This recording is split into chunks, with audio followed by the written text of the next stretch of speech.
Hello guys, today we have one more new success story from our Shashi Dwight Delight Institute.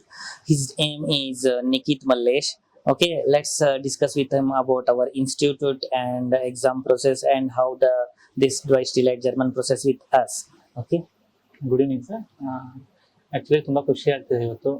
ನಮ್ಮ ಫ್ಯಾಮಿಲಿಯಲ್ಲಿ first person ಅಬ್ರಾಡಿಗೆ fly ಆಗ್ತಿರೋದು. ಇನ್ನೊಂದು ಮತ್ತೆ ನಮ್ಮದು BSc nursing complete ಆಗಿತ್ತು. ಮತ್ತೆ ನಮ್ಮದು A1 A2 ಬೇರೆ ಕಡೆ ಕಲ್ತಿದ್ವಿ ನಾವು. ಆ್ಯಕ್ಚುಲಿ ಅಲ್ಲಿ ಸ್ವಲ್ಪ ನಮ್ಮದು ಸರಿ ಹೋಗಿಲ್ಲ ಅಂತೇಳಿ ಮತ್ತೆ ನಾವು ನಮ್ಮ ಸೀನಿಯರ್ಸು ಇಲ್ಲಿ ನಿಮ್ಮ ಇನ್ಸ್ಟಿಟ್ಯೂಟಲ್ಲಿ ಪಾಸಾಗಿ ಮತ್ತೆ ಅವ್ರದ್ದು ವೀಸಾ ಎಲ್ಲ ಬಂದಿತ್ತು, ಹಂಗಾಗಿ ಅವ್ರು ರೆಫರ್ ಮಾಡಿದರು. ತುಂಬ ಚೆನ್ನಾಗಿದೆ, ಸ್ಮೂತ್ ಪ್ರೊಸೆಸಿಂಗ್ ಇದೆ, ಆ್ಯಕ್ಚುಲಿ ಗುಡ್ ಸಪೋರ್ಟ್ ಇದ್ದಾರೆ ಶಶಿ ಸರ್ ಅಂತ. ಹಂಗಾಗಿ ನಾವು ಜುಲೈಯಲ್ಲಿ ನಿಮ್ಮ ಇನ್ಸ್ಟಿಟ್ಯೂಟ್ಗೆ ಬಂದು ಒಳ್ಳೆ ಎಕ್ಸಾಮ್ ಪ್ರಾಕ್ಟೀಸ್ ಕೊಟ್ರಿ. ನಮ್ಗೆ ಎಕ್ಸಾಮ್ ಒಂದೇ ಅಟೆಂಪ್ಟಲ್ಲಿ ಕ್ಲಿಯರ್ ಮಾಡೋ ಥರ ಮಾಡಿದ್ರಿ. ತುಂಬ ಥ್ಯಾಂಕ್ಸ್ ಅದಕ್ಕೋಸ್ಕರ. ಮತ್ತೆ ತುಂಬ ಪ್ರೋಸೆಸ್ ಕೂಡ ಅಷ್ಟೇ ತುಂಬ ಸ್ಮೂತ್ ಆಗಿದೆ ನಿಮ್ಮ ಇನ್ಸ್ಟಿಟ್ಯೂಟಲ್ಲಿ. ತುಂಬ ಎಕ್ಸಲೆಂಟ್ ಆಗಿದೆ. ಪ್ರತಿಯೊಂದು ಗೈಡ್ ಮಾಡ್ತೀರಾ, ಪ್ರತಿಯೊಂದು ಲೈವ್ ಆಗಿ ಪ್ರೂಫ್ ಸಮೇತ ತೋರಿಸ್ತೀರಾ.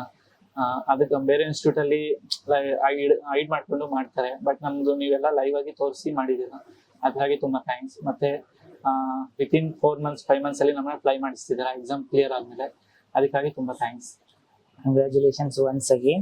But 1 month 2 month ನಮ್ದು ಆಕ್ಚುಲಿ ಇನ್ನೂ ಪಾಸ್ ಮಾಡ್ಬೇಕಂತಿತ್ತು, ಬಟ್ ಡಿಲೇ ಆಗಿದ್ದಕ್ಕೆ sorry for that. And once again you all are joining at the same time and same hospital. All the best for your future. Thank you sir.